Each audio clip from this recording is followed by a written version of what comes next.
ఇక పసిపిల్లలు ఉంటారు. పసిపిల్లలు ఏ ఉపాసన చేస్తారు? వాడిని గొబ్బెమ్మని చేయమంటే మాత్రం వాడు ఏం చేస్తాడు? వాళ్ళు కూడా భోగం అనుభవించాలి. ఎందుకని? వాడు కడుపు నిండా పాలు తాగాలి, వాడు ఆరోగ్యంగా ఉండాలి. కొద్దిగా చలిగాలేస్తే వాడికి ముక్కు కారిపోతుంటే, కొద్దిగా ఎండ కాస్తే వాడు సొక్కిపోయి వాడు బాధపడి ఏడుస్తుంటే ఎలా? వాడికి పీడ పోవడం అన్న మాటకు అర్థం ఏమిటంటే వైదికమైనటువంటి సుఖాన్ని అనుభవించగలిగిన శక్తి వాడికి ఉండాలి. వెయ్యవలసిన ఆకలి వెయ్యాలి, తిన్నది తాగినది జీర్ణము కావాలి. అలా ఉండాలి అంటే పీడ పోవాలి. పీడ ఎందుకు వస్తుంది? గత జన్మలలో చేసిన పాపము పీడగా వస్తుంది. ఆ పీడ పోగొట్టడానికి శాస్త్రము ఒక ఉపదేశం చేసింది.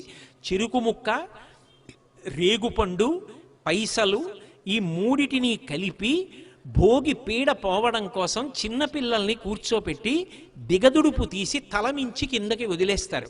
వదిలేస్తే భోగి పీడ తొలగిపోయి వాళ్ళు భోగం అనుభవించడానికి కావలసిన శక్తిని పొందుతారు. ఒక్కొక్క దాని వల్ల ఒక్కొక్క ప్రయోజనం ఉంటుంది.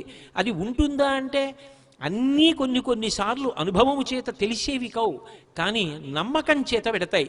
భోగిపీడ తొలగించడానికి ఆ పైసలు, చెరుకు ముక్కలు, దానితో పాటుగా రేగుపళ్ళు ఈ మూడిటిని విడిచిపెడతారు. అన్ని విధాలుగాను మనుష్యులు అభ్యున్నతిని పొందడానికి కావలసినటువంటి దాన్ని ముప్పేటగా తీసుకువెళ్ళేటటువంటి పండగ కాబట్టి దానికి భోగి అని పేరొచ్చింది.